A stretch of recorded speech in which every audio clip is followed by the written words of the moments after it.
yanapiagisha tumaini letu ni hija. Kumbe kasema baada ya kuona kwamba tumaini letu limejengwa juu ya ahadi za Kristo ambazo Kristo hakika ni mwaminifu na atazitimiza, basi nikaona hili nalo ni la muhimu kuendelea kupiagisha, kuhuisha tumaini letu hilo ambalo ni la nena mambo mema. Ni tumaini ambalo limejengwa juu ya msingi wa mambo ahadi za Kristo ambazo ni za kuaminika, kumbe lisififie. Na hivyo basi kwa njia ya hija takatifu, sasa tujikumbushe, inawezekana kufahamu, lakini kwa sababu binadamu wanasahau, basi tunaalikwa kuendelea kujikumbusha. Na kwa kweli ndicho ambacho neno la Mungu ambalo tumesoma Waebrania sura ya 10 aya hiyo ya 19 hadi 25, ndivyo ambavyo tumehimizwa maneno hilo, kwamba basi Mungu, kwa kuwa tuna ujasiri wa kupaingia patakatifu kwa damu ya Yesu, njia ile aliyotuanzia, iliyo mpya, iliyo hai, ipitayo katika pazia yale mwili wake, na kuwa na kuhani mkuu juu ya nyumba ya Mungu, na tukaribie wenye moyo wa kweli kwa utimilifu wa imani. Nguzo ya kwanza au figa la kwanza, hali tumenyunyiziwa mioyo tuache dhamiri mbaya, tumeoshwa miili kwa maji safi, na tulishike sana ungamo la tumaini letu. Naona nguzo ya pili, tumaini lisigeuke. Naona lisigeuke, kumbe kwenda kuhiji ni katika kuendelea kufanyaje? Kufanya ile tumaini letu lisigeuke, liendelee kuwa hai, liendelee kuwaka kabisa, lisigeuke.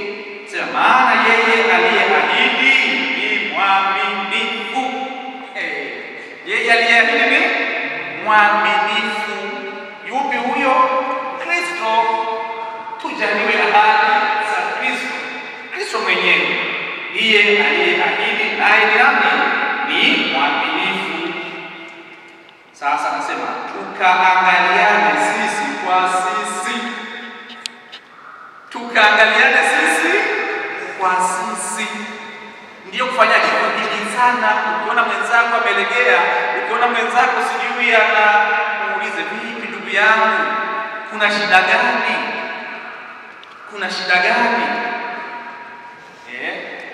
Siku moja kuna mzee mmoja nyumbani kwetu, hasa jirani, alikuwa na bidii ya kwenda kusali, lakini ghafla akakata, akawa haendi kusali. Sasa kule mama yangu kwenye chama cha Rachel Maria, wana kawaida ya kuangalia watu ambao wamelegea katika mambo ya sala, mambo ya imani, wanawatembelea. Sasa akamtembelea yule mzee, akamuuliza, ndugu yangu, hivi mbona siku hizi sikuoni kanisani? Yule mzee akakaa kimya. Baada ya muda akaeleza, akasema kwa kweli mimi nilienda kwa jirani. Sasa jirani yetu ni katekista, jirani mwingine upande mwingine ni katekista. Sasa mke wake sasa akasema kwamba nilienda kwa jirani, lakini mke wake neno alioniambia, nikatoka pale nimezila kabisa na kusali, kwamba yani ni mke wa katekista, halafu kaniambia hivi na hivi na hivi kabisa. Nikaona haifai hata kwenda kusali. Kwa nini twende kusali na wakati mioyo haibadiliki, tabia hazibadiliki? Tumsifu Yesu Kristo. Kumbe nataka kusema ni nini? Kadiri ya neno la Mungu ambalo kwamba tuangaliane, tutembeleane, tuhamasishane, tuhimizane, lakini vile vile tutiane moyo. Basi akamshauri, akamwelekeza kwamba huyo na yeye ni binadamu, na basi kilichotokea yule mzee akaanza tena kwenda kusali. Ndio wakati mwingine tunakutana na kitu fulani kigumu, matumaini yetu yanatetereka, na yanapotetereka basi tukaweza kupoteza matumaini hayo na hatimaye tukarudi nyuma. Basi tumalizie naposema kwamba wala usiache kukusanyika pamoja. Unaona wengine wamekusanyika, huyu hajakusanyika, mhimize, mtafute, muulize kuna nini, kama ilivyo desturi ya wengine, bali tuonyane, unaona, na kuzidi kufanya